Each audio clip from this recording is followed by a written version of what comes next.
Boa tarde, pessoal, tudo bem? Chegamos ao fim do curso, né? Será a última aula e hoje vou abordar questões mais práticas,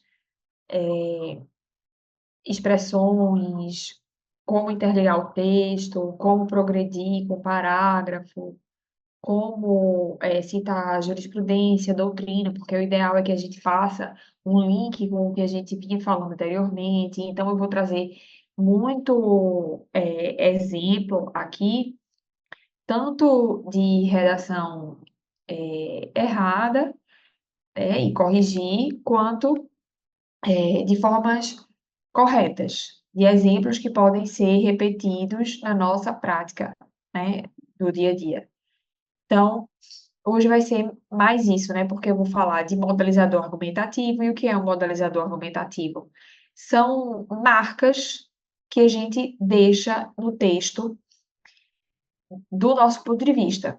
Eu falei anteriormente, inclusive numa pergunta que me fizeram, sobre a impessoalidade do texto, sobre o uso da primeira pessoa, se deve ser sempre na terceira, e eu falei que sim, que deve ser na terceira, né? Que a gente não pode usar o nós, nem o eu, porque é um texto dissertativo argumentativo, e isso quer dizer que ele é fundamentado com base em evidências, provas, lei, não parte da nossa subjetividade, né? Não é porque eu acho tranquilamente, não é porque eu acho óbvio, não é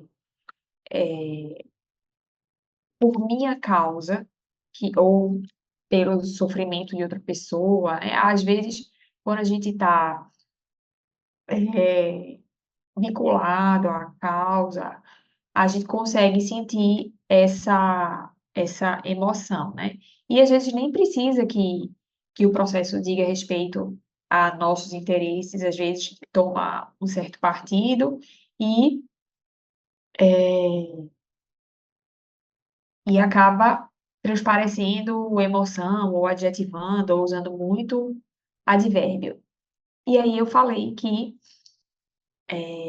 é para a gente usar a impessoalidade.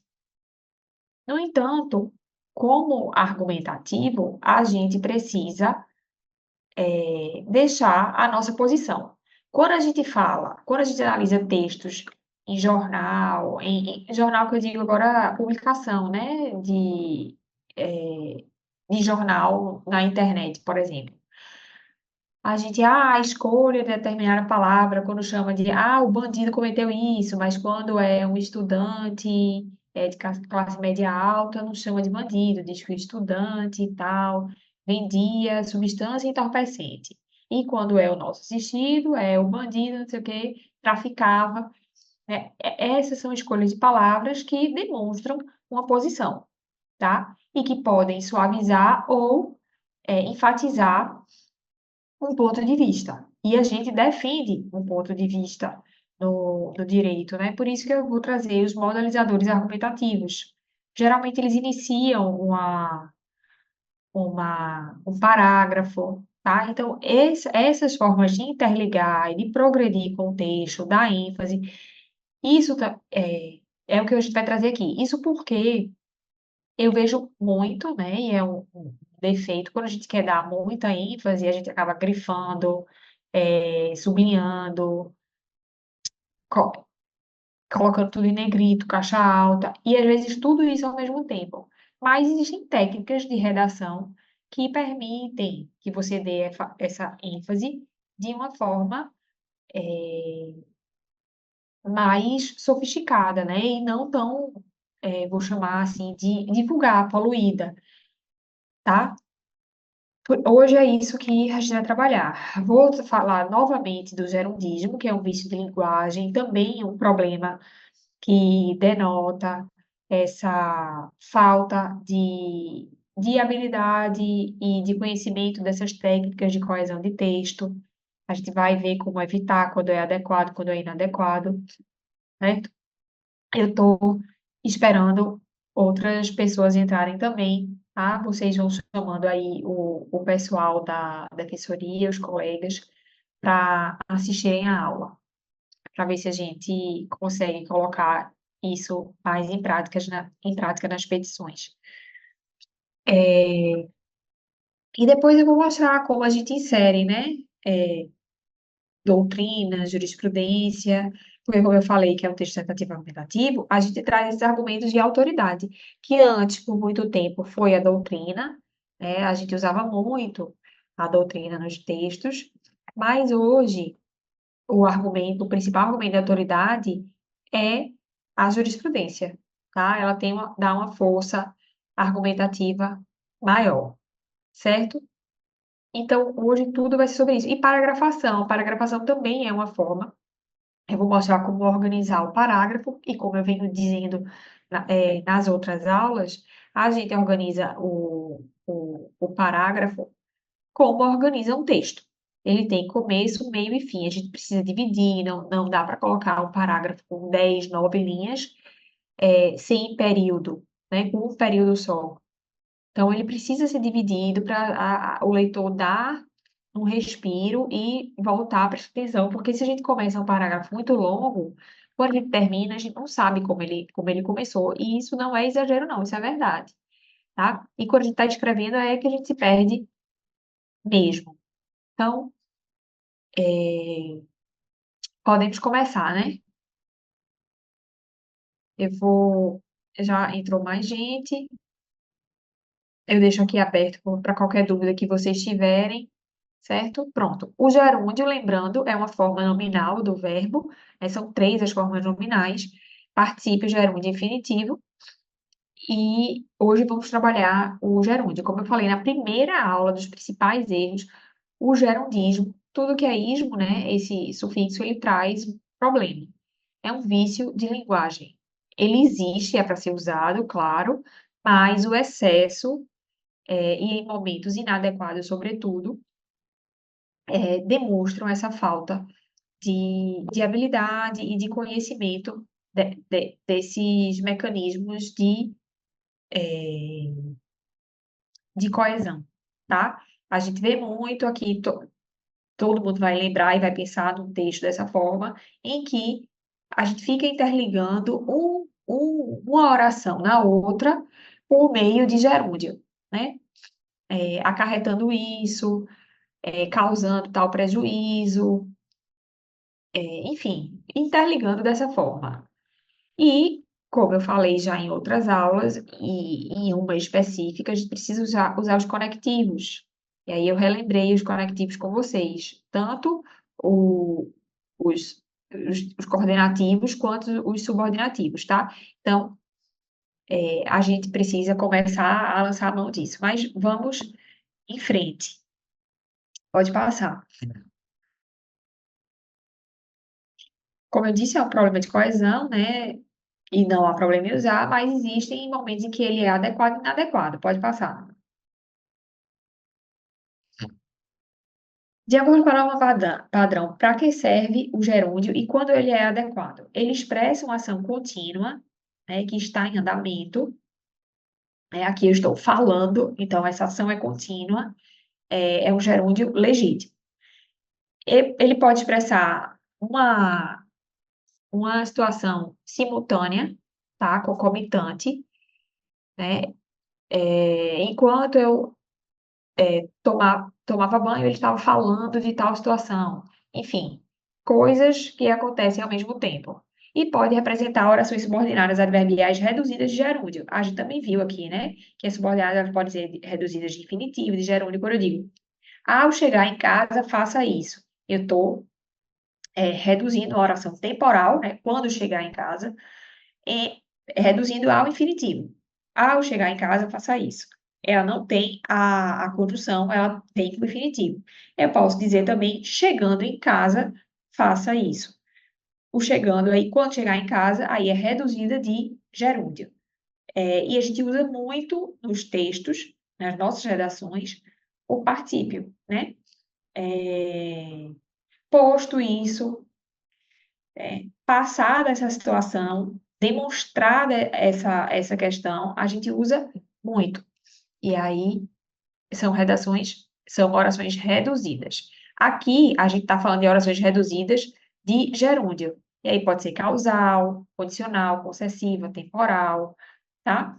Mas como eu falei na aula de conjunção, é preferível que se use a própria conjunção nesse último caso, porque ela traz mais força, semântica. Ela carrega um sentido mais forte e mais claro, sobretudo mais claro, e tornando a redação mais objetiva, e direta, tá? Mas não tem problema usar. Agora, é bom dosar. Quando a gente já fez, muito uso, a gente escreve de outra forma, tá? Só para você, conseguir manejar, ter opções. Como você está aprendendo a dominar a língua, você tem várias formas de dizer uma coisa. Você sabendo que tem várias formas, que você dispõe de várias formas, você pode escolher.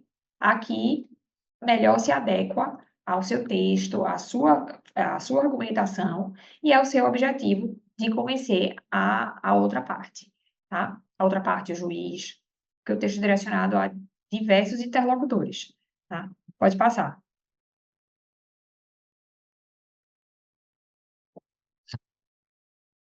Ó, estamos redigindo os usos adequados, né?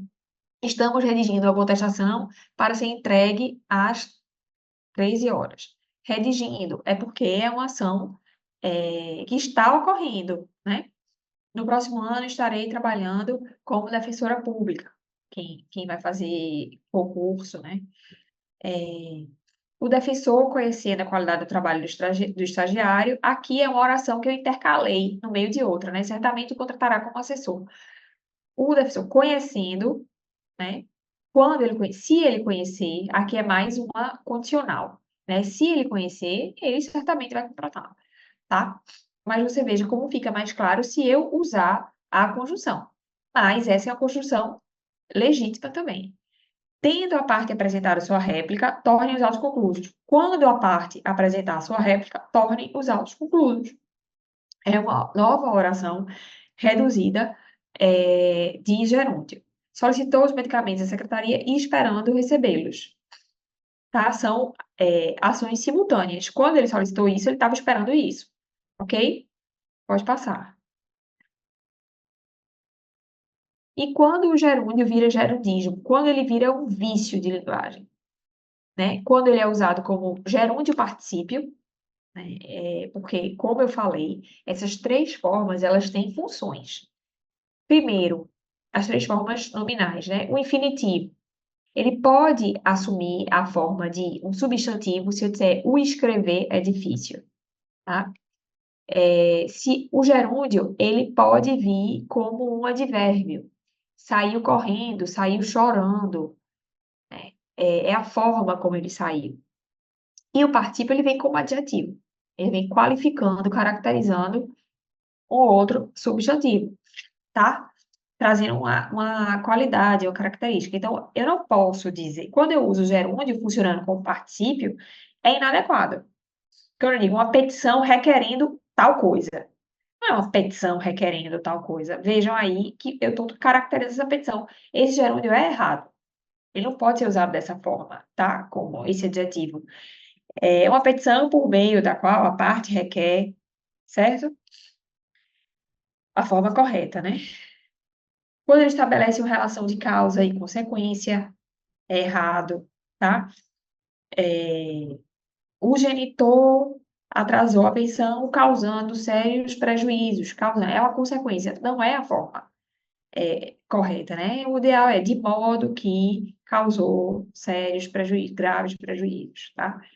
Quando expressa uma ação pontual e não contínua, por exemplo, estarei ligando, como é que o telemarketing fala? Estarei transferindo, eu não lembro como é, o telemarketing, tá?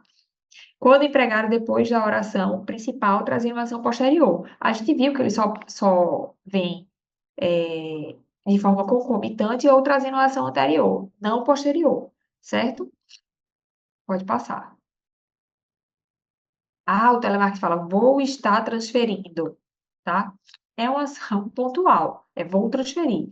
Não se usa o gerúndio aí, tá? E aqui as formas inadequadas, né? Os exemplos. Apelação visando a reforma. A apelação por meio da qual a parte visa a reforma, tá? Ou se visa a reforma da sentença é intempestiva. Choveu muito em Recife, tendo ocorrido diversos acidentes. Aqui é uma consequência, né? É uma forma inadequada de usar. A demandada impedia o pai de ver os filhos, gerando graves prejuízos psicológicos. Novamente, uma consequência, é a forma inadequada de usar e é a forma que a gente mais usa nas petições. Vou estar fazendo isso, essa é a forma do telemarketing, é uma ação pontual, não é contínua, né?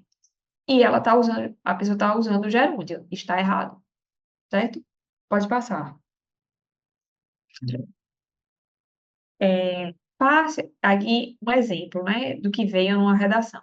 Face a situação narrada, esse face a está errado, né? A gente viu na primeira aula. Em face da situação narrada, é imperiosa a concessão da tutela antecipada e conveniente ante o. Vejam, é imperiosa a concessão e conveniente. Vejam como ficou confuso, porque ele nem respeitou o paralelismo, porque é imperiosa a concessão e a tomada de medida urgente, né? Ele tem que manter o, o que ele está falando, a ideia do que ele está falando, né? Imperiosa concessão e conveniente. Ele trouxe a concessão como um substantivo e conveniente um adjetivo, né? Ele não manteve as formas paralelas e essas formas são ligadas por um mesmo elemento que é imperiosa, tá? Mas aí, passando. Estando presentes todos os requisitos ensejadores da redução por liminar, é justa a determinação por Vossa Excelência como forma de assegurar ao requerente o cumprimento da obrigação paterna, mantendo o posicionamento em favor do menor, atendendo aos requisitos do binômio necessidade e possibilidade. Vejam quantos gerúndios ele usou. Esse primeiro aqui estaria até correto, né? Se estiverem presentes todos os requisitos, é justa ou quando estão presentes todos os requisitos, é justa a determinação, ou uma vez que estão presentes todos os requisitos, é justa a determinação, certo? Veja como eu falei aí três formas, né? Temporal, condicional e causal. Se você colocasse uma conjunção, você seria claro e objetivo, diretamente, tá? Mas essa é a única forma aceitável. Agora, aqui, ó, mantendo o pensionamento, atendendo aos requisitos. Né? Deu para escutar essa ambulância, né? Muito alto o barulho. É, dois gerúndios aqui inadequados, porque eles trouxeram a consequência e o gerúndio não serve para isso, tá? Pode passar, para a gente corrigir. Pelo exposto, a correção, imperiosa a concessão da tutela, devido à urgência demandada pela situação em que se encontra o alimentante que possui outros filhos para sustentar. Assim, presente. Vocês estão escutando esse barulho daí? Me Professora, digam aí se está atrapalhando. aqui eu não Não escuto, tá, não. né? Ótimo. É, graças a Deus. Então, vamos continuar. O alimentante que possui outros bens para sustentar. Assim, presente igualmente o requisito da probabilidade do direito, uma vez que está aprovada a constituição de nova família e a consequente interação de sua situação econômica. Na verdade, assim, presente igualmente o requisito, assim, uma vez que está aprovada a constituição e faz-se necessária a redução do percentual de alimentos por adesão liminar. Vejam, ele está dividido em períodos, eu posso até ter antecipado o que já tinha nos parágrafos seguintes, porque eu condensei a informação, né? Eu substituí aquele face A, né, pelo exposto imperiosa concessão, devido à urgência, novamente o conectivo aqui, devido à urgência demandada pela situação em que, aí vem tudo que a gente aprendeu aqui, né? Isso aqui está na primeira aula, é, aqui, ó, é a regência com o pronome relativo em que se encontra, que se encontra, em que se encontra o alimentante, o alimentante que possui outros filhos para sustentar. Assim,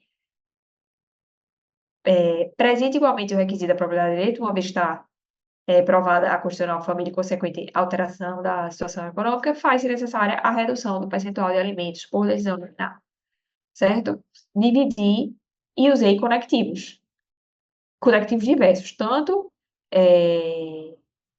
conjunções quanto pronomes relativos com preposições, tá? Que aí a preposição ela é exigida pelo verbo ou pelo nome, tá? Vamos passar.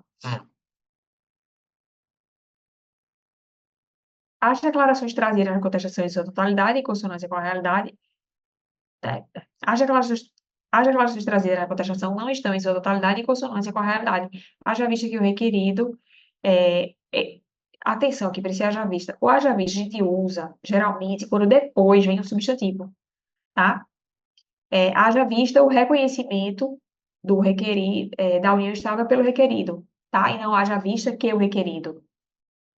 Reconstrói aí essa história, porque haja vista é melhor que depois venha o substantivo, tá? Isso aqui é horrível. Haja vista que o requerido reconheceu apenas a união do casal, buscando, novamente, tá? Buscando afastar a requerente do direito à partilha do bem edificado da constância da união, alegando ser fruto de doação. Vamos corrigir, pode passar. As declarações feitas na contestação não são totalmente verdadeiras, uma vez que, apesar de o requerido ter reconhecido a união do casal, buscou burlar ao alegar ter sido fruto de doação, buscou burlar o direito, né? E aí eu coloquei uma oração no meio, buscou burlar ao alegar ter sido fruto de doação, o direito à partilha do bem edificado na constância da convivência. Veja, simplesmente coloquei na ordem direta, as declarações não são verdadeiras. Por quê?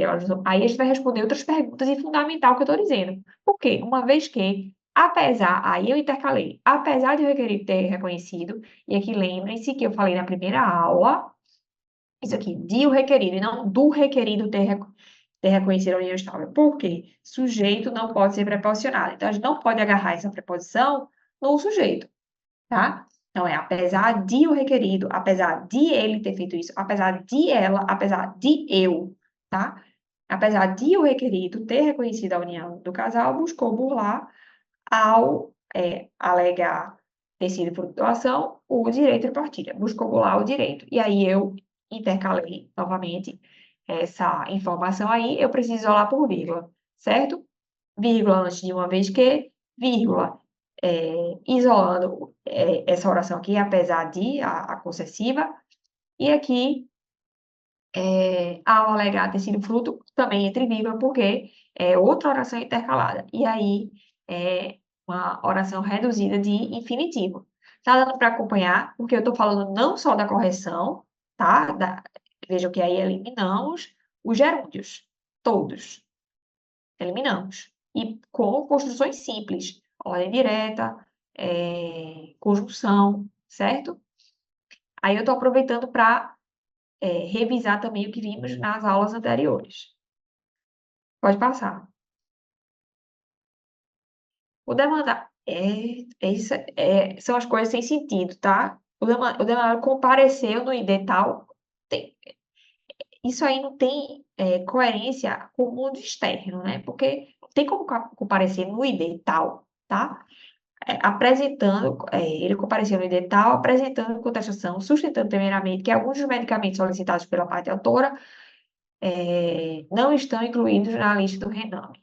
Dentre eles, apenas o medicamento Carvedilol é fornecido pelo SUS. Eu também não gosto aqui não, ó, parte autora, porque o que a gente quer é economizar espaço, economizar tempo, economizar texto, paciência, né? Então, autora. Não vamos tentar prolongar o texto, é autor e réu, certo? Vamos corrigir isso aqui. Pode passar. Pode voltar. Vamos corrigir. No edital, o demandado contestou, né? Apresentando contestação. Não. Esse é o problema, quando a gente traz mais palavras do que o necessário. No edital, ou a contestação de edital, ou na contestação de edital, o demandado sustentou que os medicamentos não estão incluídos na lista do Rename. Entre eles, o Carvedilol, que é fornecido pelo SUS. Pronto, pode passar. Agora vamos relembrar o que é a frase, o período e a oração. Assim, a gente vai conseguir construir um parágrafo. O parágrafo ele tem a mesma estrutura do texto e todo o texto dissertativo argumentativo ele tem introdução, desenvolvimento e conclusão. Alguns parágrafos eles vêm sem a conclusão, porque a ideia ela é mais extensa, a gente precisa se debruçar mais sobre ela, sobretudo nos nossos textos que são super extensos, né? Tem várias páginas. Então, às vezes, uma ideia, ela é dividida em alguns parágrafos. Por isso, alguns desses parágrafos não vêm com conclusão, tá? Mas ele tem que ter introdução e desenvolvimento. E aí, a gente precisa separá-los em períodos, tá? O parágrafo é essa estrutura maior, da primeira inicial maiúscula até o ponto, e dentro dele temos alguns períodos, e é o ideal que tenha alguns períodos, que é da inicial até o ponto dentro daquele parágrafo, tá? Isso é o período. A frase é um enunciado, tá? E como diz Otto Garcia, é um enunciado suficiente por si mesmo. Ele pode vir com verbo ou não. Quando ele vem com verbo, a gente fala que é uma oração, tá? E cada verbo é uma oração. Então, vimos aí, relembramos o que era frase, oração e período. Segundo Otto Garcia, frase enunciado suficiente por si mesmo para estabelecer comunicação. Normalmente, é composta por sujeito e predicado, mas não obrigatoriamente, pois às vezes há orações em sujeito. Certo? Pode passar. Oração é a frase que possui um verbo, e cada verbo é uma oração. A frase pode ter mais de uma oração, porque ela pode ter mais de um verbo, tá? Já o período é o enunciado que vai da inicial maiúscula ao ponto final. Se ele for simples, ele pode ser confundido com a própria oração, né? Se ele for simples, é porque ele só tem um verbo, certo? Pode passar. E tendo sentido completo, ele é uma frase também. E aí, para você estabelecer comunicação, a frase precisa ser gramatical, tá? Ela precisa estar escrita gramaticalmente, de forma gramaticalmente correta, tá? Porque a gente pensa, se não tiver uma crase, ela vai deixar de ser compreendida. Às vezes não, às vezes sim, pode causar ambiguidade. Mas a gente fala até de erros mais graves gramaticais, que não tem nenhum sentido, que aquilo não era para ser usado de jeito nenhum ali, né? E eu pego muitos parágrafos dessa forma, né? Já peguei na minha vida toda vários parágrafos dessa forma, que não tem sentido. Como é que aquela conjunção está ali? Como é que aquele pronome relativo com aquela preposição que não tem sentido nenhum está fazendo ali, tá? E inteligível. A gente precisa entender, precisa ter conexão com o mundo também, né? Não adianta ela ser gramatical, a frase pode ser completamente gramatical. Por exemplo, o menino é o elefante. É gramatical, né? O sujeito, o verbo, o complemento, mas ela não tem sentido no mundo, tá? Então, assim, para você estabelecer essa comunicação, você tem que evitar ambiguidades. Veja, o ciúme do marido acarretou a separação. Você não sabe quem é que está sentindo ciúme, se é o marido que sente ciúme ou se o ciúme é em relação ao marido, né? Isso você precisa esclarecer na oração, tá? Tautologias, os círculos viciosos, a repetição de ideias, tá? Por exemplo, isso faz mal à saúde porque não faz bem.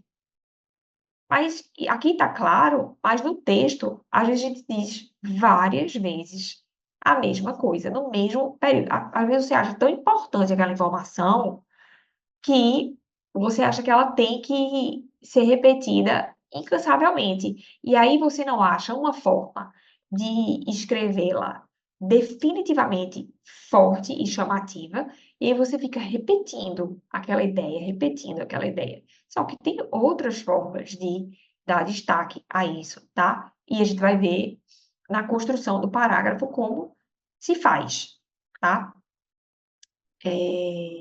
As incongruências, as incompatibilidades semânticas, contradições e incoerências, como eu falei aqui, né? A frase pode ser gramatical, mas pode não fazer nenhum sentido no mundo, fora ali do texto, tá? Pode passar. Tem que evitar impropriedade ou ausência de elementos de transição entre os segmentos. É o pior erro. Por isso que eu digo o tempo todo, usem conectivos, usem conectivos. E por isso que eu trouxe um conectivo e comentei todos, um por um, de todas as orações, todos os tipos de orações. Né? A gente viu aqui na aula de período composto por subordinação e coordenação. Falamos das conjunções todas. Eu sugiro que quem não estava, ou mesmo quem estava aqui na aula, pegue pelo menos o material para relembrar. E lá na aula, eu falei, eu não fiz a tabela, porque eu queria falar de um por um, trazer exemplo de um por um.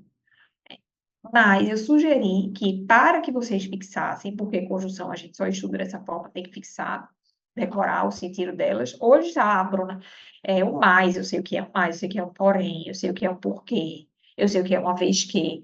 Mas a gente precisa olhar mais para aquilo. Se a gente não está usando no nosso texto, a gente precisa olhar mais para aquilo. E aí eu sugiro que vocês façam a tabela. Porque quando vocês quiserem, vocês usarem, eu vou olhar ali, tem mais opções e eu vou trocar aqui o que eu já usei demais. Por quê? Tá?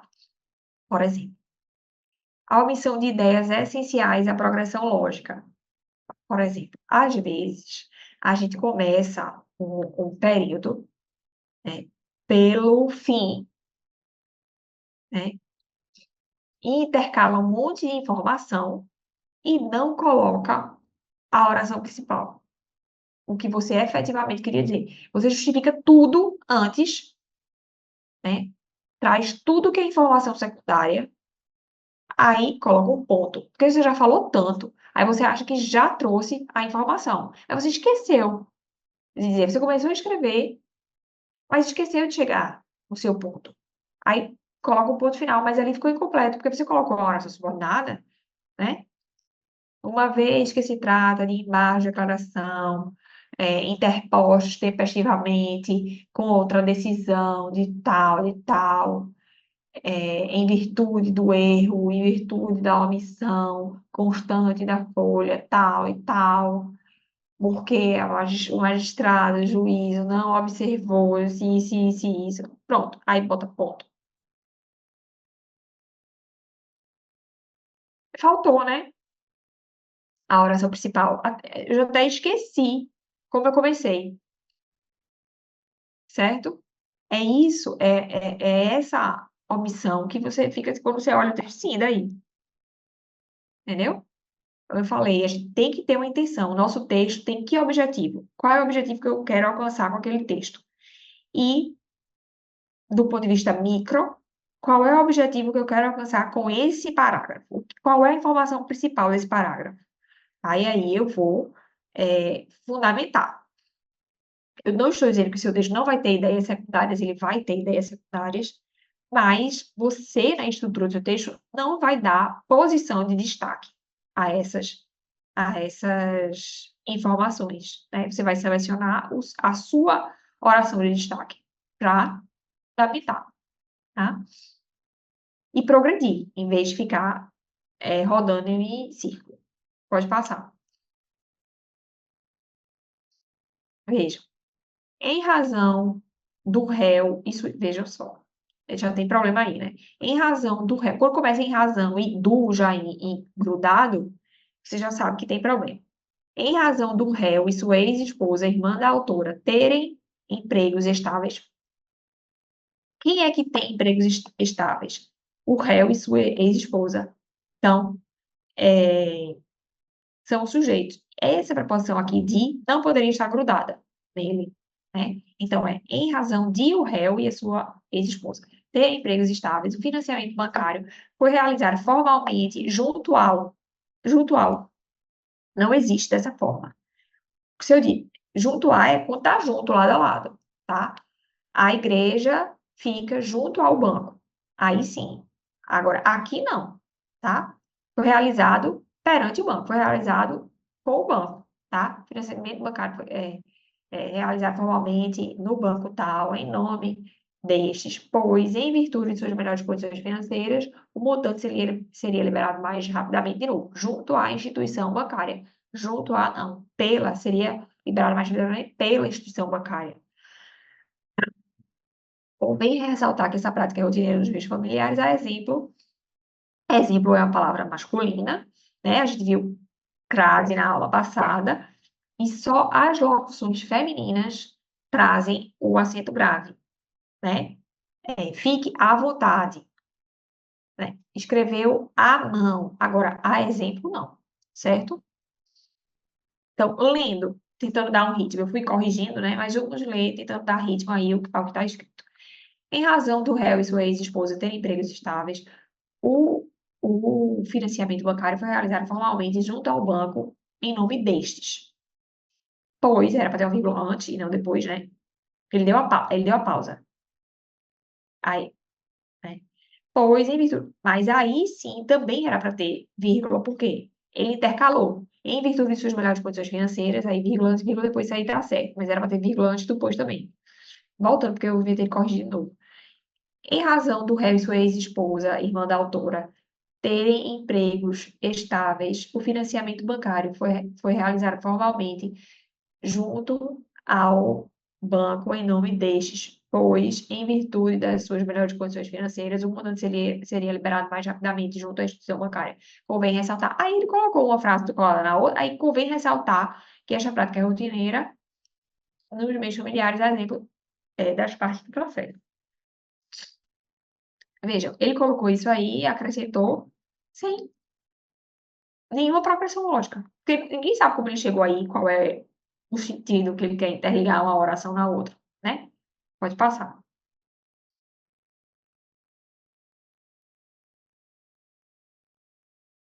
O financiamento bancário foi. Aí a gente, na ordem direta, simples. O financiamento bancário foi realizado formalmente no banco tal, em nome do réu e sua ex-esposa, pois eles tinham empregos estáveis. E assim, aí veja, eu coloquei ponto e vírgula, né? E o assim entre vírgula. E assim, o montante seria liberado mais rapidamente. No entanto, convém ressaltar que essa prática, aí, a gente está confessando, né? Serão sim disponibilizadas posteriormente. A gente está dizendo que essa prática é rotineira. Por exemplo, provavelmente alguém queria aquele bem, né? E a gente está dizendo que aquele bem não era daquela pessoa, é dos pais daquela pessoa. A gente está livrando aquele bem, né? De uma ameação. A gente está confessando, né? Que foi realizado em nome daquelas partes e dando o motivo. Mas isso só aconteceu porque essa prática é rotineira, a exemplo das partes do processo, certo? Pode passar. E vejam também que eu dividi em períodos, né? Outra frase. A autora é pessoa humilde, de pouca instrução, segurado especial pela Previdência Social, aí um aposto, né? O INSS, quando eu já falei aqui, acho que na aula passada, quando a gente traz pela primeira vez a sigla, a não sei que ela seja muito conhecida, INSS seria conhecida, não precisaria disso. Mas qualquer outra coisa que não fosse tão conhecida, em vez de colocar logo a sigla, a gente faz dessa forma, coloca por extenso e esse aposto ou entre parênteses a sigla. Aí depois você pode usar somente a sigla que economiza espaço também, né? A autora pessoa humilde, por instrução segurada especial pela Previdência Social, recentemente descobriu novamente. Isso está bem escrito. Eu posso. Travou, voltou.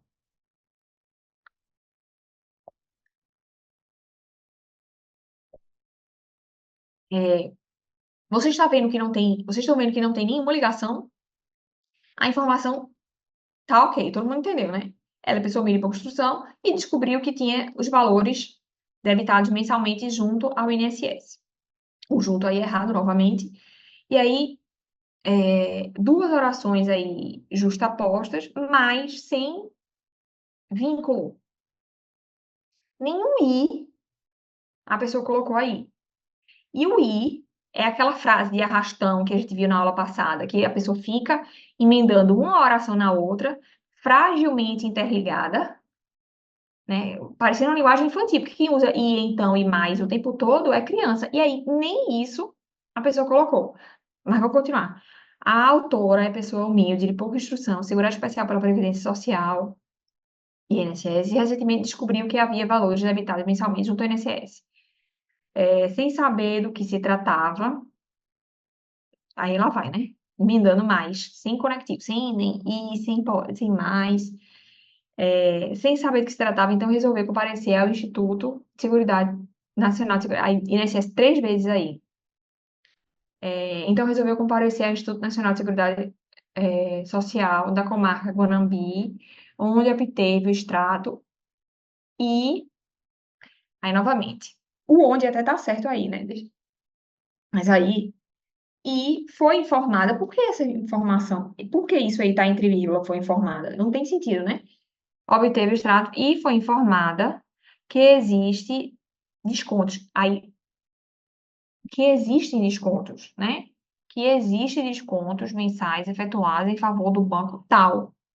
Que tais descontos seriam de um empréstimo consignado cujo número do contrato é tal. No entanto, os referidos descontos são objeto de um empréstimo que a autora não tem conhecimento algum. Todo mundo entendeu o que ele queria dizer, né? Mas quando você lê, você consegue interligar essas ideias? Você está vendo que a pessoa está jogando, né? As informações, colocando vírgula e juntando uma informação atrás da outra. Aí vocês, lendo esse texto, vendo que não tem nenhuma conjunção, que o parágrafo não foi estruturado da forma correta, que não tem um ponto, aí não tem conjunção, não tem um ponto. Tem quantas linhas aqui? Um, dois, três, quatro, cinco, seis, sete, oito, nove, 10. 10 linhas no parágrafo, de um período só, sem conjunção, né? Só apareceu aí. No final ele dividiu, né? No entanto, mas só apareceu essa. Você sabe o que a pessoa está querendo dizer, mas ela não disse. Então, o interlocutor, o escritor deixou para o interlocutor fazer o que, pensar, imaginar e construir o texto que ele deixou ali. Ele jogou para a galera, vou colocar essas informações aqui sem interligar. Mas ele sabe que as informações têm que estar lá, tá? Ele só não soube interligar. Mas, vamos lá. Qual é a informação principal que ele quer dizer aí? Que foi feito um empréstimo em nome dela, e do qual ela não tinha conhecimento. E não foi ela que fez, tá? Então, vamos organizar isso. Pode passar. A autora é pessoa humilde, de pouca instrução, segurado especial pela Previdência Social, recentemente. Não, novamente, essa frase está errada. Pode passar. Deixa eu ver se eu coloquei a frase certa, já corrigida. A autora, pessoa humilde, pouco instruída, segurado especial do Instituto Nacional de Seguridade Pessoal, INSS, descobriu, vejam, que eu coloquei aí os apostos, né? Pessoa humilde, pouco instruída, segurada, eu fui colocando os apostos, que ele queria dar essa informação, para dizer que ela não tinha conhecimento desse empréstimo. Descobriu o desconto mensal de valores do seu benefício. Ponto. Sem saber do que se tratava, quer dizer, por que ela não sabia do que se tratava, vírgula, compareceu ao INSS em Guanambi, onde, em Guanambi, obteve seu extrato e foi informada de que tais descontos se deviam a um empréstimo consignado do banco tal, conforme contrato anexo. No entanto, a autora jamais realizou esse contrato, do qual nem sequer tinha conhecimento. Ponto. Certo? Ela descobriu isso. Veja a progressão, dividir em partes, tá? Dividir em 3 períodos, um mais curto, outro mais longo e um menor. Eu dei ritmo, coloquei conectivo e corrigi as estruturas, né? Interliguei tanto por meio de conjunção, quanto por meio de orações reduzidas, quanto por meio de pronome relativo, tá? Pode passar. Pronto. A gente chegou no parágrafo agora. É uma composição textual formada por um ou mais períodos, como eu falei, o ideal é que ele venha dividido em períodos. Nele estão contidas a ideia principal e as secundárias, né? As secundárias se relacionam com a informação principal. Então, antes de a gente iniciar o texto, a gente escolhe os assuntos a serem abordados, o nosso objetivo com aquele texto, e cada parágrafo deve corresponder a uma ideia. Claro, essa história de cada parágrafo conter uma ideia, a gente deve fazer isso para a gente lembrar quando abrir um novo parágrafo, mas isso é mais fácil de visualizar na redação uma redação mais curta, como a que a gente fazia no vestibular ou no concurso, né? Porque ali a gente tem um texto mais curto que geralmente vem com 3 ou 4 parágrafos. Então, cada ideia realmente tem que caber em um só. Agora, num texto que a gente escreve de 10 páginas, 8 páginas, obviamente a ideia vai ser fragmentada em mais parágrafos, tá? E aí, como eu disse já, no final não vai ter a conclusão, certo? Pode passar. Objetivamente, como eu falei, o ideal é dividir o parágrafo em 3 períodos, intercalando um curto, um mais longo, outro curto, ou o contrário, tá? É, e lembrando sempre, como eu falei aqui, de não alongar demais o parágrafo para que o texto não perca o ritmo, nem o leitor o interesse, tá?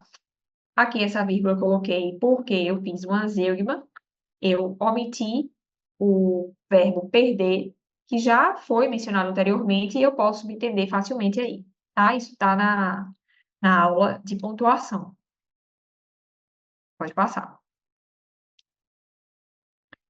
E aí, a ideia principal, eu falei até disso, eu acho que eu falei em várias aulas sobre essa ideia principal do parágrafo.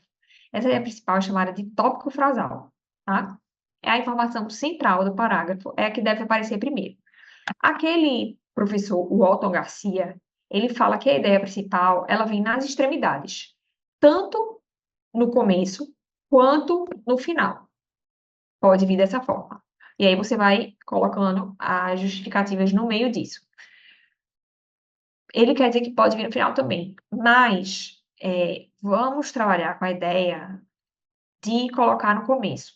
Eu prefiro que ela venha no começo, porque quando a gente termina de ler um parágrafo, que a gente vai começar o outro, a gente reinicia o modo, a atenção e absorve logo aquela ideia, tá? Para a gente colocar na outra extremidade, lá no final do parágrafo, a gente precisa ter mais habilidade de construção. Então, o ideal é colocar logo no começo, tá? Esse é o tópico frasal, é a ideia núcleo, e ela pode vir dividida nos 2 primeiros períodos, como a gente faz, né, na introdução, ok? Pode passar. Lembrando sempre do tópico frasal. Às vezes, quando eu estou perdida na minha redação, o que é que eu quero aqui? Eu já falei, né? Tanto, como é que eu vou organizar isso? Aí você vai pensando, o que é que eu quero falar aqui? O que é que eu quero falar aqui? Por quê? Quando? Conforme o quê? Tá? A gente vai organizando essa ideia. Já coloca logo a ideia principal no começo, certo? Assim, o parágrafo é dividido em introdução, que contém o tópico frasal, a ideia principal, desenvolvimento, que explica a ideia central, e a conclusão, que às vezes não aparece. Então, escolhido o tópico frasal, só lhe resta a fundamentação, certo? Pode passar. Vamos lá. Alton Garcia. Devemos atentar primeiramente, eu coloquei aqui, porque quando vocês forem pegar esse texto, não fica só a informação de exemplo ou de alguma coisa corrigida. Aqui, quando vocês pegarem, vocês vão conseguir construir a ideia e lembrar do que eu falei, porque senão vocês iam precisar do vídeo, tá? E aí fica mais rápido ler com a informação no slide. Devemos atentar primeiramente para o fato de que, em tese, a oração principal encerra quase sempre a ideia principal. Ele está falando aqui das orações subordinadas e principais. Quando a gente vai construir um texto com oração principal e subordinada, a ideia principal vem na oração principal. Porque na subordinada você vai trazer uma justificativa, uma outra ideia, né? Que pode ser de concessão, de condição, de causa, de tempo, certo? Seja porque constitui o núcleo da comunicação, seja porque simplesmente ele desencadeia as demais orações do período, certo? Aqui chamando atenção para o que ele, como ele construiu, né? Seja, seja. Lembra que eu falei na oração de conjunção que esses pares, ou seja, seja, ora, ora, ora, ora, nesse caso é O-R-A, tá? Ora, ora, como ela vem em par, você respeitando o paralelismo, tem que manter. Se você colocou seja, é seja no outro também, do outro lado também, tá? É seja, seja, ela sempre vem em par, você não troca, tá? Quer, quer, seja, seja, certo? Às vezes, entretanto, não é o que acontece, por isso precisamos escolher bem o que vamos colocar na oração principal e como vamos encadear as ideias secundárias ou subordinadas, tá? Pode passar. Aconselho-se encadear as ideias por meio de conectivos, eu bati nisso o curso inteiro. Seria importante, portanto, aí vejam aqui o que é que eu fiz. Eu coloquei um ponto e vírgula, separando as orações, e o portanto, que viria aqui no começo, antes do sendo, entre vírgulas, porque ele está deslocado, então tudo que a gente desloca, a gente isola por vírgula. E o ponto e vírgula, separando as orações, eu falei isso na aula de pontuação também, separando a oração conclusiva, a oração adversativa, a gente pode colocar o ponto e vírgula e o conectivo que a gente deslocou, a gente isola por vírgula, tá? Sendo importante, portanto, conhecer tanto as conjunções coordenativas, aí eu relembro, aditivas, adversativas, alternativas, conclusivas, explicativas, quanto as subordinativas adverbiais. Na aula que eu falei de conjunção, eu falei só dessas duas, né? As explicativas e as subordinativas adverbiais. Porque subordinativa existe tanto adjetiva, e a gente falou disso na aula de pronome relativo com regência, tá? E a substantiva, que aí não tem necessidade de a gente aprender a classificar isso nesse curso, porque a gente não vai fazer isso na nossa redação, né? A gente vai classificar essas orações numa prova de concurso. E aí, essa oração é substantiva porque a oração assume a função que o substantivo pode assumir. O substantivo pode assumir umas 10 funções. De sujeito, de predicativo do sujeito, de complemento nominal, de objeto direto, objeto indireto, certo? Aí, aquilo a gente não precisa ver para escrever. Agora, as funções coordenativas e as subordinativas adverbiais, a gente precisa. E as adverbiais são possessivas, causais, comparativas, condicionais, conformativas, consecutivas, finais, proporcionais e temporais. Certo? Pode passar. Então, aqui retomando aquela ideia que eu falei de colocar as ideias principais nos extremos, né? Tanto no começo quanto no final, que aí você dá destaque. Lembrando que eu prefiro que coloque no começo, tá? Quando tentamos colocar as orações principais, as principais ideias nos extremos dos períodos, às vezes vai ser necessário deslocar ou intercalar as ideias secundárias. Para não colocar a ideia secundária lá no final, né? Porque a ordem direta seria a principal e a secundária, né? A adverbial subordinada. Mas aí, para que aquela subordinada adverbial não fique no final, eu intercalo, eu inverto a ordem e coloco a principal no final, tá? É isso que ele está querendo dizer. Mas isso veja que aí é mais complicado, aí tem vírgula obrigatória. E se você colocar lá no começo, na ordem direta, você facilita a sua vida. Então, voltando. Quando tentamos colocar as principais ideias nos extremos dos períodos, às vezes será necessário intercalar ou deslocar ideias secundárias, o que poderá representar um risco àquele que ainda não tem muita experiência. Aqui eu vou ficar lembrando de tudo, né? A crase que eu falei, da contração, da preposição a com o pronome demonstrativo, aquele, aquela, aquilo, tá? Aquele que ainda não tem muita experiência. É possível, pois, que entre um extremo e outro, o escritor se perca em meio a tantas informações, o que prejudicará bastante a compreensão do seu texto. Sendo assim, não prolonguem muitos períodos e, se ainda não se sentirem seguros, usem a ordem direta. Tá? Pode passar. Os exemplos aqui. Nesse contexto, os municípios não dispõem de competência legislativa para a edição de normas que tratem de currículos, conteúdos programáticos, metodologia de ensino ou modos de exercício da atividade docente. Bom, aqui é um exemplo da ADPF 1150, que tratou da linguagem neutra, que o município lá queria proibir, né? E aí ajuizaram a ADPF para contra essa norma desses municípios, foram dois municípios. Aí, nesse contexto, os municípios não dispõem de competência legislativa para a edição de normas. Veja que a ordem foi direta, né? Ele colocou aqui nesse contexto, porque ele veio trazendo informações anteriormente, explicando a situação, e aí ele coloca nesse contexto, como eu fiz explicando a ADPF, né? Então, nesse contexto, os municípios não dispõem de competência. Ele fez na ordem direta, simples, foi um voto de um ministro, tá? Os municípios não dispõem, sujeito não dispõe, verbo de competência, objeto. O sujeito não dispõe de competência legislativa para a edição de normas que tratem disso, disso e disso. Ponto. A ideia principal. A eventual necessidade de suplementação, veja o que é isso, isso é a ideia secundária. Ele disse, né? Aí você vê, o que é que ele fez? Ele liberou a linguagem neutra. Ele disse que o município não pode editar aquela norma de proibição da linguagem neutra, certo? Mas ele disse isso de cara. Nesse contexto, os municípios não têm competência para isso, para editar a norma que trate disso. Ponto. Ideia principal. Aí vem, ideia secundária, a eventual necessidade de suplementação, porque aí é quando o município pode suplementar uma lacuna, né? Mas essa não é a ideia principal. A ideia principal é a primeira.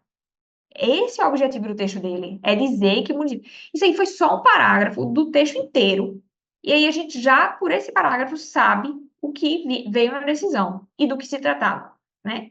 Essa é a ideia principal, o município não dispõe dessa ideia. Então, quando o município, né, pode suplementar a legislação federal com vista à regulamentação de interesse local, jamais justificaria, né, a eventual necessidade de suplementação. Ele ainda diz mais, porque ele não tem competência para isso. Ainda quando, nessa situação, jamais se justificaria.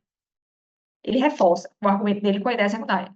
Né? A eventual necessidade de suplementação da legislação federal, com vista à regulamentação do interesse local, jamais justificaria a edição de proibição a conteúdo pedagógico não correspondente às diretrizes fixadas na Lei 9.394/96.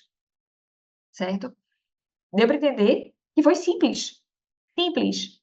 Em nada se parece com aqueles nossos parágrafos rebuscados, com ideia que vai para lá e vai para trás. Ele não trouxe palavra difícil, não. Ele só organizou bem o texto dele e ele nem precisou grifar, sublinhar, nada. Nada.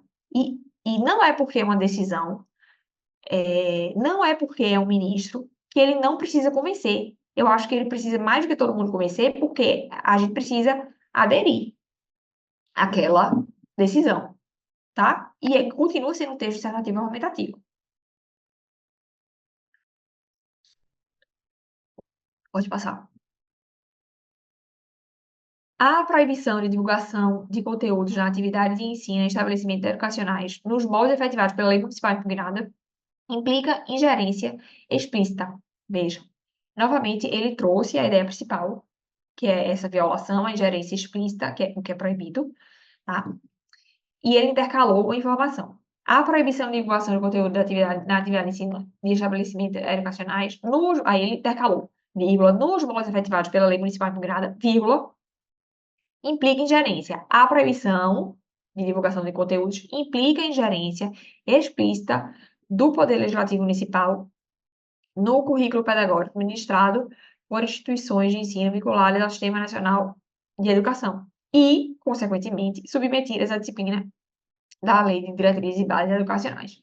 Simples também, ele intercalou poucas informações, intercalou informações curtas, certo? Nos moldes efetivados. E você não perde de vista a ideia principal, tá? Pode passar.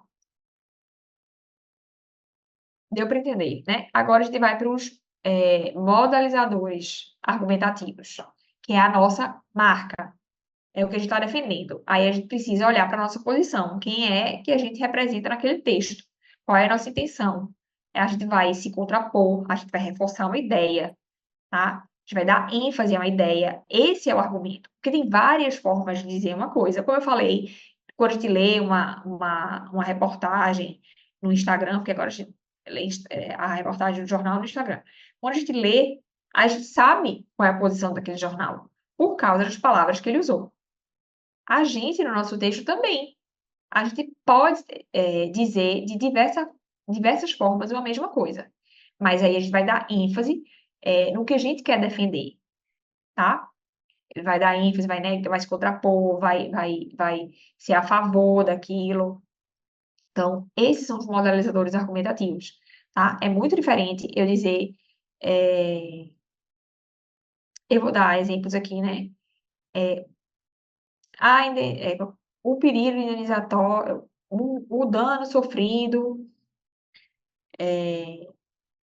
quando eu falo quando a gente fala daquele mero aborrecimento, né? Para negar. Eu posso falar só o aborrecimento, mas quando eu falo mero aborrecimento, eu sei no que vai dar aquilo. Se eu falar só em aborrecimento, eu ficaria na dúvida da posição da pessoa, mas se eu falo mero aborrecimento, eu sei o que vem. Ali ela deixou aquela marca da argumentação dela, tá? Então, por meio dele, deixamos nossa marca, nossa posição no texto, né? E tudo que eu venho falando está interligado. A escolha das nossas palavras e a forma pela qual iniciamos os parágrafos mostra a nossa opinião e o posicionamento que estamos defendendo. Pode passar. Aí, como imprimir ênfase e certeza, né? Imprimindo ênfase e certeza aqui. São modalizadores de certeza e de ênfase. É importante destacar ainda que a doutrina majoritária, veja, é importante destacar, eu estou dando ênfase, né? Que a doutrina majoritária tem enfatizado, a doutrina e a jurisprudência são unívocas. Eu estou acabando com qualquer contraposição quanto a isso. Eu estou imprimindo certeza. Evidencia-se, portanto, que merece observação a temática afeta aos não sei o quê. Estou chamando a atenção, né? É patente, tá? Na primeira aula, eu trouxe a diferença entre patente e latente. Eu vejo muitos textos, a pessoa usando latente quando queria dizer patente. Latente é o que está escondido ainda, né? Patente é o que é certo, tá? É patente. A decorrência lógica dessa situação, eu estou dizendo, é óbvio isso, tá? Pode passar.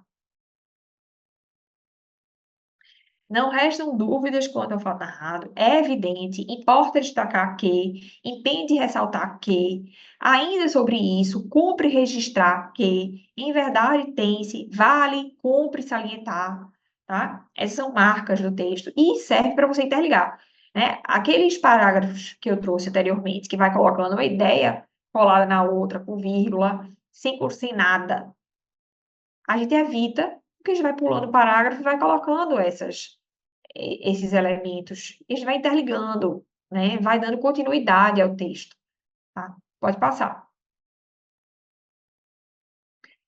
A partir de trás de premissas, é fácil notar que existem três requisitos básicos comuns às duas modalidades da ADPE. É fácil notar. A gente traz que é óbvio, novamente, tá? Pode passar. Agora, essa eu não sei se foi, eu acho que foi na DPF 1150 também. É importante considerar também que a tese definida na presente arguição não diminui nem desvaloriza os princípios republicanos da impessoalidade e da moralidade, invocados pelos ministros no voto condutor do último julgado do TCE, de modo a justificar a aplicação mas traz a reflexão. Pronto. Ele já abre dando essa marca, a posição dele, né? Que aquela tese não desvaloriza aquilo, os princípios. Ele se contrapôs à, à posição de outra pessoa, tá? E destacou. Pode passar. E aí, contrapondo-se e opondo-se. Assim, não cabe alegar, a despeito de tais opiniões, a despeito daquilo que a outra pessoa falou, essa não foi a posição abraçada por esse Supremo, né? Apesar de a parte ter dito isso e isso, essa não foi a posição abraçada pelo Supremo. cumpre rechaçar a assertiva, que assertiva, ela é só uma afirmação. É assertiva. A gente não usa para dizer que a pessoa foi assertiva. Assertiva é só uma afirmação, tá? Se de um lado a Constituição diz isso, de outro, aí a gente faz uma contraposição, tá? Não se admite que, não é plausível afirmar que, desarrazoado a gente usa bastante, né? Não é plausível, é desarrazoado, pode passar. A mais, causa perplexidade a expressão, tá? A gente está se opondo a outra ideia. Não há cenário fático mais incompatível com a Constituição. Acho que isso eu tirei da DPF 347. Não se revela aceitável nem lícito. Não há margem, portanto, para isso, para essa conclusão. Não se pode acatar a visão dissociada da realidade. Pode passar. Aí os exemplos. É certo que não se pode achar que, porém, não é possível aceitar que o Poder Judiciário, no caso específico, o Tribunal Superior do Trabalho assuma de fato a posição que. Pode passar. É certo que a língua é viva e dinâmica, sendo habitual que sofra mutações ao longo do tempo e conforme os costumes. Isso foi na DPF 1150. Contudo, é preciso respeitar, ele está se opondo, né? Ele traz, existe isso, né? A língua é viva, dinâmica, mas é preciso respeitar o corpo normativo vigente, ao menos em documentos educacionais e oficiais de instituições de ensino, sendo de rigor o uso do acordo ortográfico da língua portuguesa de 1990. Ele é de 1990, sim, mas ele só se tornou obrigatório bem depois, né? Fruto do. Ele foi em 2006, depois ele foi prorrogado para 2009, mas enfim. Fruto do vínculo histórico e, e patrimônio comum entre os países lusófonos e do vocabulário ortográfico do VOLPE, que é onde estão registradas as palavras existentes na nossa língua, tá? Se alguém quer saber se alguma coisa existe na nossa língua portuguesa, é só consultar o VOLPE, que contém o registro oficial das palavras da língua portuguesa. Esse corpo normativo não prevê a modalidade dita neutra da linguagem. Isso é um argumento que apareceu lá, tá? É, E aí, pense que, falando sobre a linguagem neutra, ela não é uma linguagem orgânica, né? Ela não surgiu como espontaneamente, né? Ela foi construída, certo? Ela não faz parte dessa dinâmica da língua viva, ela foi uma linguagem criada. Por isso que ela não é tão natural, não sai tão naturalmente quanto outras coisas que a gente fala, que foram incorporadas organicamente. A linguagem neutra não foi incorporada organicamente, certo? Isso que ele fala no começo, e por isso ele fala do respeito ao acordo ortográfico. Pode passar. Não há, sim, maior dificuldade em verificar que ele está dizendo que é óbvio, não é difícil ver isso, né? Qualquer pessoa consegue enxergar. É basicamente isso que ele está dizendo. Qualquer pessoa consegue enxergar, é muito simples. Tá? Ele está se contrapondo a uma ideia, ele está dando ênfase. Isso é um marcador argumentativo. Não há, sim, maior dificuldade em verificar que, diante da necessidade de se conferir uniformidade de tratamento da matéria em todo o território, justifica-se a reserva de competência legislativa em favor da União. Tá? Não há maior dificuldade em dizer isso. Ele está reforçando essa ideia dele. Tá? Pode passar.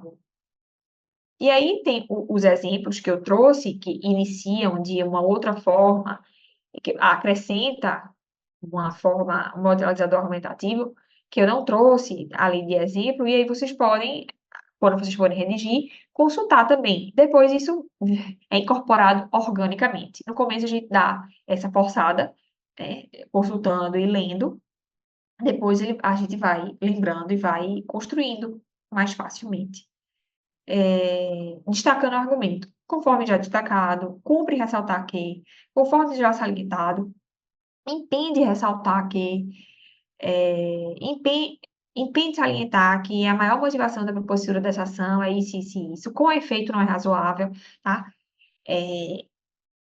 Como eu falei, apesar de a gente ter que progredir com o texto, avançar com o texto, às vezes a gente retoma algumas ideias, né? Não é que a gente vai ficar rodando em círculo, mas a gente retoma algumas vezes para dar continuidade. Pode passar. Então, o exemplo. Como já salientado, conforme salientado, segundo já salientado, um dos mais graves problemas do sistema prisional brasileiro é o excesso de presos provisórios. Há consenso, novamente, há consenso de que, né, eu estou dizendo que é unívoco, basicamente. Há consenso de que muitas das pessoas não deveriam estar presas. Existe no Brasil uma banalização, aí ele está trazendo outras ideias, né, que corroboram aquela primeira. Uma banalização da decretação das prisões processuais, o que, além de violar os direitos tais, é, agrava o quadro de superlotação. Uma medida que pode aliviar, vejam que ele trouxe introdução, meio e fim nesse parágrafo. Conforme já salientado, um dos mais graves problemas é esse, o excesso de preso. Há um consenso que muitas pessoas não deveriam estar presas. Certo. Aí por quê? Porque existe no Brasil uma banalização na decretação de prisões processuais, o que viola isso e agrava significativamente o quadro de superlotação. Ele traz a consequência e agora ele traz a solução. Uma medida que pode aliviar significativamente esse quadro é a imposição da realização de audiência e custódia em todo o Poder Judiciário brasileiro, certo? Aí eu tenho o Poder Judiciário aí com iniciais maiúsculas, e aí eu vou chamar a atenção para as iniciais maiúsculas do texto. Gente, eu tenho visto algumas iniciais maiúsculas, sempre vi, né, desnecessárias. Às vezes, em audiência com inicial maiúscula, aí quando vem Poder Judiciário, vem com inicial minúscula. Não, Poder Judiciário com inicial maiúscula, audiência com inicial minúscula. E a questão de réu e autor é admitido que se coloque, né? Mas eu prefiro que venha com inicial minúscula, tá? Pode passar. Porque não existe justificativa na língua, nas regras, que sustente autor e réu com inicial maiúsculo, porque não é nome próprio, é um substantivo comum, né? Mas se admite, certo? Só que se você usar para se você usar autor com inicial maiúsculo, você vai ter que usar réu e vice-versa, mantendo o paralelismo. E aí, modalizador de desfecho. Diante do exposto, ante o exposto, para que tudo fique mais claro, é importante uma breve digressão, vai dar uma retomada e fecha. Diante desses pressupostos e suposto, o ideal é posto isso, tá? Pode passar. E aí vamos ver como citar a doutrina. Como eu falei, para citar doutrina, legislação, jurisprudência, a gente faz uma retomada e contextualiza o motivo pelo qual a gente está trazendo aquela informação, aquela fundamentação, seja doutrinária, jurisprudencial ou legal, tá? Tá. Então, explicando melhor, fulano preleciona que, no campo doutrinário, fulano ensina que, na mesma linha de pensamento, fulano afirma isso, isso e isso, e assim entende que, e aí coloca, tá? Pode passar. E aí vendo o que fizeram em outro ministro fez na DPF 1150. O exercício da jurisdição constitucional por esta Suprema Corte, portanto, tem como ponto, veja aí que a supervalorização do ministro em relação à Suprema Corte, né? Porque ele colocou tudo em caixa alta e não precisava. É só as iniciais, né? O exercício da jurisdição constitucional por esta Suprema Corte, portanto, tem como ponto fundamental a defesa dos valores constitucionais básicos afirmados livremente pelo povo em Assembleia Nacional Constituinte, em especial a defesa dos direitos e garantias de todos de maneira igualitária e sem quaisquer discriminações entre grupos majoritários e minoritários. Portanto, conforme importante advertência feita por Walter Berns, ao comentar os princípios fundadores da Constituição norte-americana, aí ele traz a citação direta, tá? Ele, como eu falei na aula passada, outra padronização, ele faz o recuo de 4 centímetros e coloca tudo com o corpo menor, parágrafo simples, sem aspa e sem itálico, tá? Porque isso já sinaliza que é uma citação direta, certo? Ele contextualizou e trouxe esse argumento de autoridade doutrinário, tá? Pode passar. Assim, nesse mesmo sentido, em julgamento recente, muito semelhante, decidiu a terceira Câmara de Direito Civil do Tribunal de Justiça isso são exemplos para serem usados, tá? É necessário não perder de vista a posição sedimentada pela jurisprudência pátria diante da matéria em exame, conforme se depreende da emenda a seguir. A esse propósito, insta a mencionar o acordo na turma tal, cujos fundamentos corroboram a tese do autor. Cita. Pode passar. Destaco nesse sentido o precedente firmado no julgamento da ADPF tal. E aí, dois pontos, e traz a citação, né, a ementa. Pode passar. Corroborando o exposto, constata-se que a jurisprudência da Suprema Corte é pacífica quanto à possibilidade de o tema repousa em jurisprudência pacífica da qual se extraem julgados como o do caso tal, em que, dois pontos, e aí coloca a ementa, tá? Pode passar. Ao compartilhar do mesmo entendimento, o Superior Tribunal de Justiça proferiu a decisão tal, na qual reconheceu isso. Dessa forma, vale trazer excertos da ementa do julgado do processo tal que tratava disso e disso. Nesse contexto, vale destacar a decisão proferida nos autos tais, relatoria do eminente ministro tal, senhora turma, cuja fundamentação é a seguinte, dois pontos. E aí traz, tá? Pode passar. Bom, gente, e aí a gente viu como citar a doutrina, como citar jurisprudência. Pode parar de compartilhar. Em jurisprudência, vimos os modelizadores, a gente pode usar o material para fazer uma colinha, né? E colocando na nossa petição para interligar o tema, para deixar o texto todo coeso, entrelaçado, tá? Firmemente interligado, certo? Hoje, como eu falei, foi uma aula mais prática, com exemplos, para ir fazendo uma revisão rápida de tudo, quase tudo que eu falei nas aulas anteriores, tá? Quem não assistiu às aulas anteriores, pode pedir à ESDEP, que ela disponibiliza tanto o vídeo quanto o material. Tá certo? Agradeço muito pela presença de vocês, quem esteve desde o começo, quem entrou depois. Agradeço a presença de vocês. Queria atingir o maior número de pessoas para a gente otimizar o trabalho, redigir mais rápido, né? E, e acabar com nossas dúvidas e inseguranças na redação. É sempre um prazer tratar desse assunto. E quem quiser falar comigo sobre isso, eu estou lá no Instagram, tá aqui, eu coloquei aqui no material, tem o meu Instagram.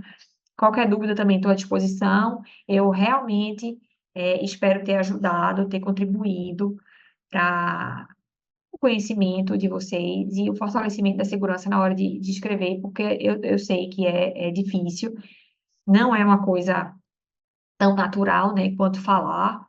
A gente precisa realmente pensar e organizar e voltar, mas eu queria dar as ferramentas necessárias para que vocês pudessem escolher, com o domínio da língua, vocês escolhessem a forma como vocês querem dizer, né? Conseguissem expressar da melhor forma que vocês querem dizer, pensar, eu poderia dizer dessa forma, essa informação poderia vir depois, mas essa informação é mais importante, eu quero interligar dessa forma, e aí vocês terem poder sobre o texto de vocês, e não o texto engolir vocês, e vocês não saberem o que fazer naquele momento, tá? Então, de coração, muito obrigada por todo mundo que esteve aqui, por acompanhar, tá? Espero ver vocês em, em outras oportunidades, em outros cursos, e qualquer coisa estou à disposição, tá certo? Até a próxima, pessoal. Muito, muito obrigada. Qualquer coisa, novamente, estou à disposição de todos.